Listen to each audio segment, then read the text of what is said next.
Diddy's son Christian just revealed what happened in the sewers beneath Diddy's property. He said Diddy used to ask him to the freak-offs. People are getting angry because video of Diddy and his son having a fight was just shown. In court. We're seeing a new glimpse into the raids of hip-hop mogul Sean Diddy Combs' Los Angeles home. The mother of Diddy's son recently released this footage to her Instagram page as she slammed federal agents, accusing them of using militarized force against her son.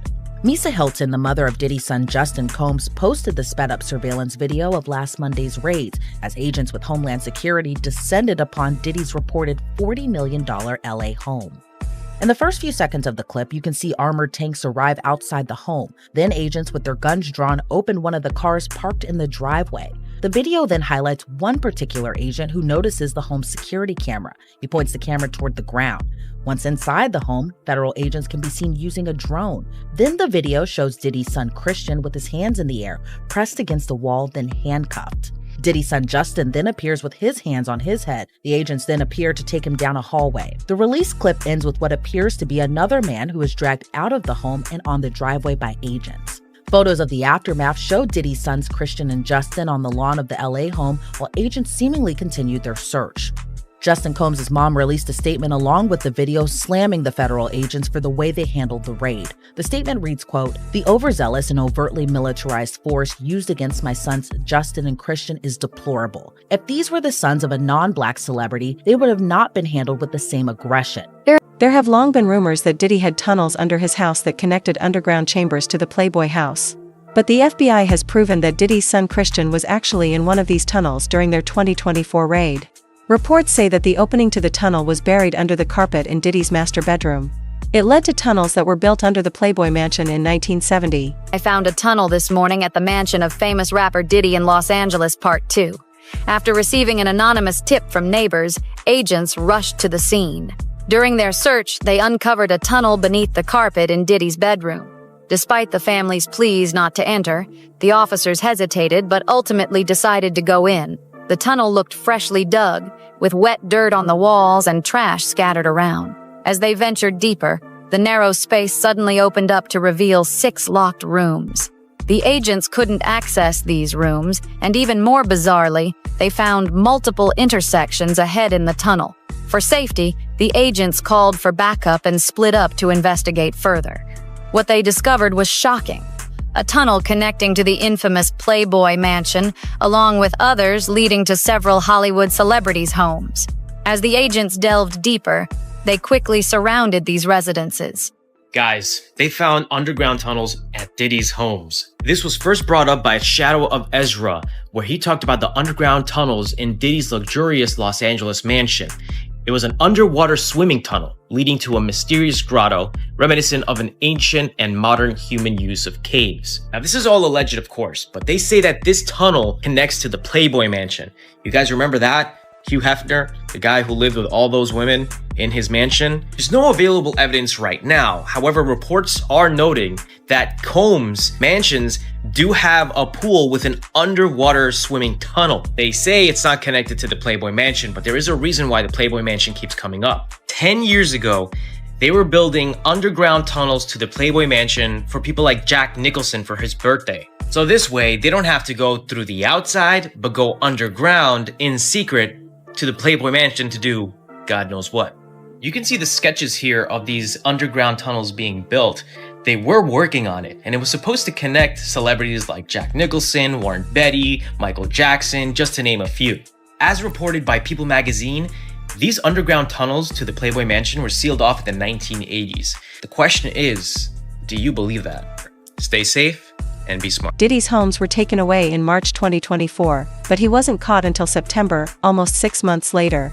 Authorities thought Diddy might have gotten away through secret tunnels at his Miami home, according to information that got out.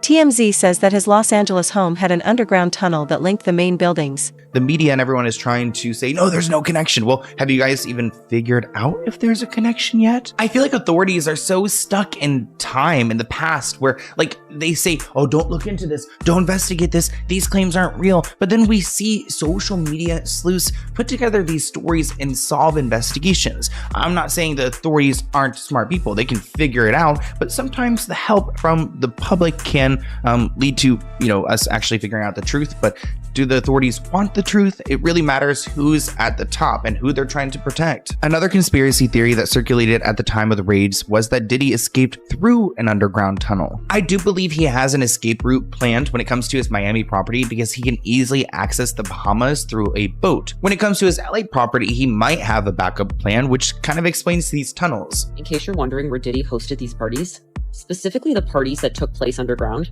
I was absolutely shocked to find out that there is an underground mansion with tennis courts, indoor pools, marble everything, a literal ballroom.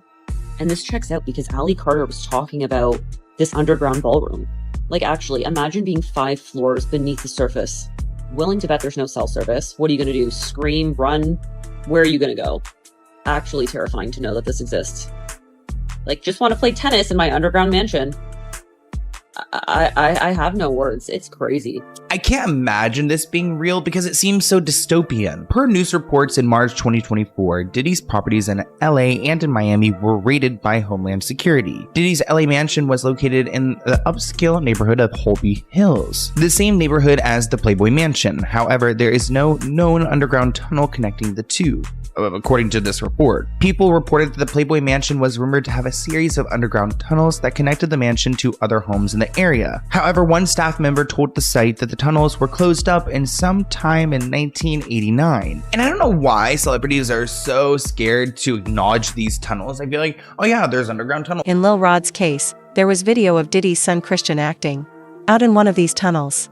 Like his father, Christian is being sued for sexual abuse. A 26-year-old stewardess named Grace Omar sued Christian, saying that he touched and sexually attacked her after giving her drugs through laced drinks at one of Diddy's yacht parties. It's Christian reportedly arrived very intoxicated and then proceeded to pressure Omarki to take shots of tequila. She did. Christian allegedly tried to get her to drink more in the yacht's makeshift studio. Omarki alleges that Christian kissed her neck, kissed her face, as he groped her legs, breasts, and private areas.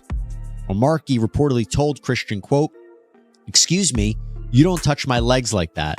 I'll move my legs where I want to. If I want to do this, then I will. You don't touch my legs like that." Omarki then says that she told Christian she couldn't stay with him unless it was approved by a supervisor, all of whom she knew would be asleep at the time, so this was a way for her to get out of the situation. She claims that Christian said, "Who can I talk to? I'm going to say I requested you right now." Omarki then says she responded with, quote, "Well, you can take your hand off my ass for the first thing." Omarki says that she tried to go back to her work, but Christian found her again, wanted her to find him a place to sleep for the night. So she ended up taking him to the cinema room for the yacht, which doubled as a place for people to sleep. And she claims that is when Christian blocked her and groped her, took off his clothes, tried to force her to perform oral on him. She says that she was able to fight him off until someone came in. Diddy groomed his adopted son Quincy, showing that when you're a monster, nothing is sacrosanct. People in the business had sensed something unusual between Quincy and Diddy, but no one expected it to be so serious. Freddie P., an artist who previously worked with Diddy, claimed he witnessed odd behavior between Diddy and his stepson Quincy. He claimed Diddy had been grooming Quincy since he was a youngster. Like, why were you so infatuated with a child that wasn't yours? Were you grooming that little boy? I don't even want to start those conversations because that's not your child. You know what I'm saying? And for you to keep him that close, it's like you kept him that close because he might got your secrets because he's not your child. So if he's not your child and you that type of person with that type of character, you don't mind actually doing it to him when he finally reaches a certain age because he's not yours. And you know in your mind he's not yours. And now you keep him real close to you. You make sure he don't go to his daddy. Why? You make sure he's separated with him and you provide him with everything he wants. Why? You got one of them little Michael Jackson secrets. He got one of them secrets that he can't tell nobody because his legacy, his manhood gonna be, and not only that, his brother no gonna look at him crazy. Only Puffy know, only God and Puffy. About Quincy, right? I don't know. All I'm gonna say is, I don't know. I'll be sure, son. All I'm gonna say is, who's infatuated with another man's son like that? Like that seemed like grooming to me. I got, oh, that's his daughter's brothers. Get the fuck Fuck out of here. Huh? This isn't the first time Diddy has been accused of acting badly with a family member. According to stories, Diddy was sexually interested in his own mother, telling his pal that she was sexy and even kissing her on the lips. In a newly unearthed clip from 2022, Diddy is seen smoking a joint with his mother. He suggests a strip club with her twerking in the middle, and then kisses her on the lips. Take a peek at how Diddy looks at his mother.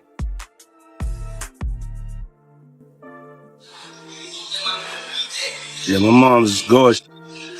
Hold on, let me introduce you to my mom. Call Mom Dukes. Hi. She's getting a drip with me. She's hydrating. What's up, Ma? Everything's good, baby. I'm here with you. Yeah. I love you. I love you too.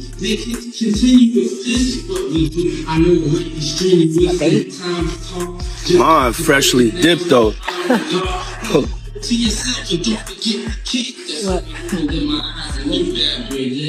What you trying to do? Show my shoes? I was trying to show you the shoe.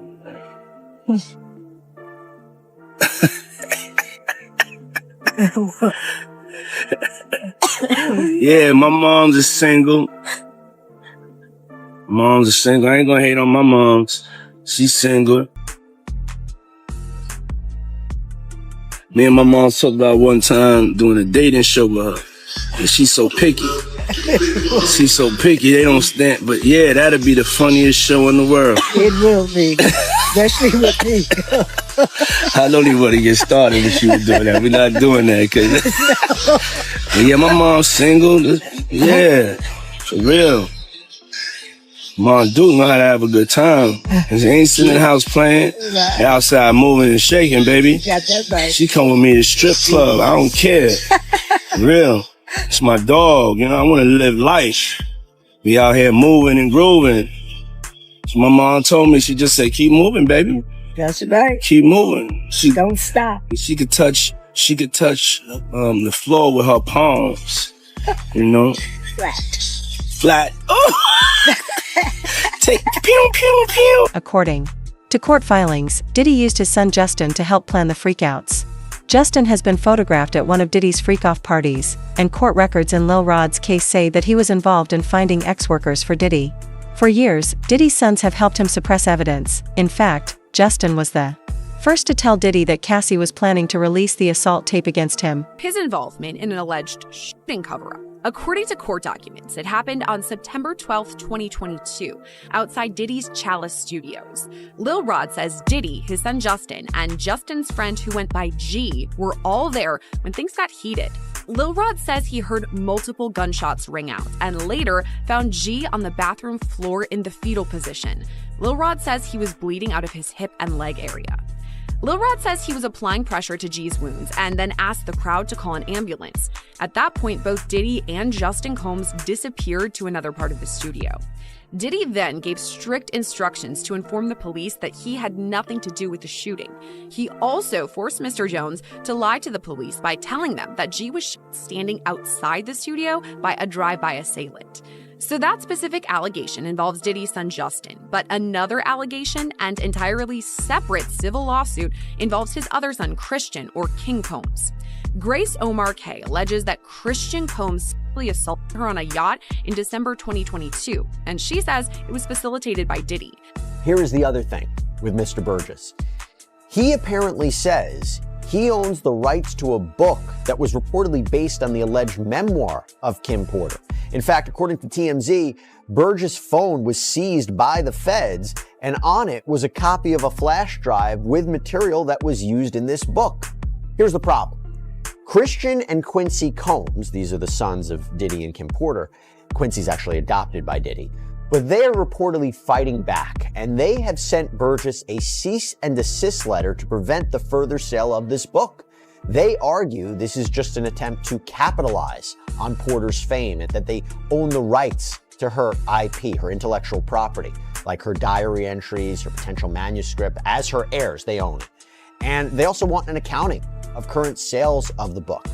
To be clear, though, they aren't acknowledging that there is, in fact, a long-lost memoir from their mother. In fact, they've actually denied that before when there was a similar book, a derivative work, we'll talk about that, published by this guy named Chris Todd, on Amazon. They were adamantly fighting against that. They said that their mother wouldn't write this.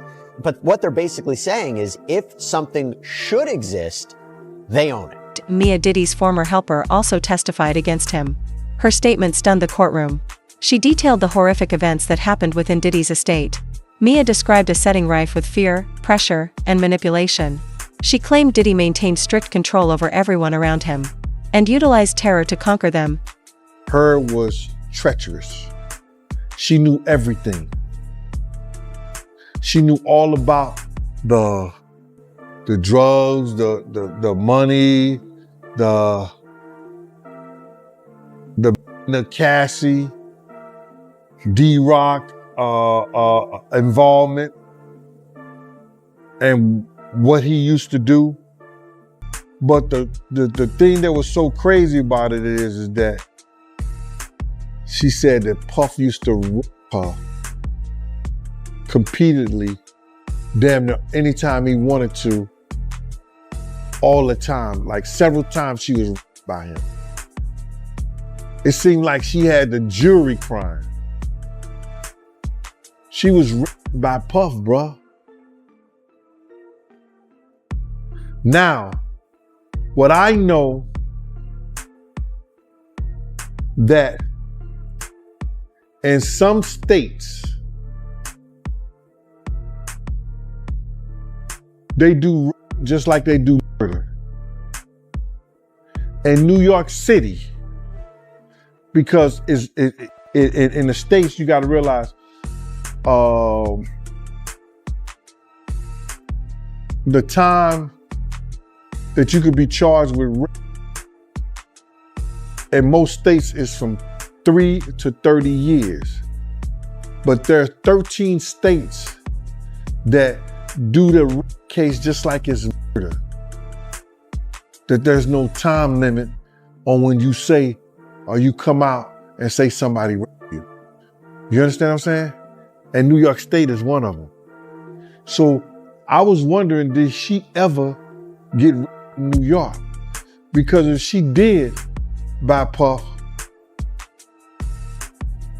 the state could bring up that charges against them. Things are becoming increasingly intense in the hearing. Just yesterday, the judge threatened to throw Diddy out of court after seeing his efforts to connect with the jurors. Reports further say that one of the jurors may have already been compromised. This is involving the Sean Combs trial. Senior national correspondent Laura Ingle is standing by with legal analyst Misty Maris. And Laura, you are learning Combs could potentially be removed from his trial and not allowed in the courtroom. What can you tell us? That's right, Nicole. This has just happened in the last few minutes, and this would be a huge development if he is removed for the rest of the trial. And what has happened here, as we are going through the cross-examination of one of Cassie Ventura's friends, who we've been telling you about, Brianna, who has been on the stand, Sean Combs has been, according to the judge, vigorously nodding during some of this cross, engaging with jurors, or at least appearing that he's trying to, looking at jurors. That is not allowed. And as you mentioned, legal analyst Misty Maris is here. I'm just going to scoot her in. This is breaking news, so we're just bringing her right in because we're here at the courthouse together. You just came over to tell me what the judge said. Explain to us what this means. Yeah, so this was huge because what the judge admonished the defense team, saying that Combs had been engaging with the jury, meaning that he's making direct eye contact with the jury and having a reaction, nodding his head. The judge said this is jury interference. It's to influence the jury, and actually referenced that the defense was warned not only today during Bongolin's testimony, but also had been warned previously during the testimony of George Kaplan. So this feeds into a federal rule which relates to disruptive conduct by the defendant in the courtroom. And the rule says that if somebody is warned by the judge, the defendant is warned, but the conduct continues, one of the consequences could be removal from the courtroom for the remainder of the trial. And Laura, That is a huge consequence to the defense. Yeah, and all along we've been seeing Sean Combs, passing notes, and that's allowed with his defense. He's been very active. He's been paying attention, and we have heard of him nodding along during some of the testimony, but this is something different. Correct. So engagement with your attorneys, passing notes during testimony, even being a bit reactive to witness testimony, looking at the witness and perhaps having a reaction and looking engaged, all fine.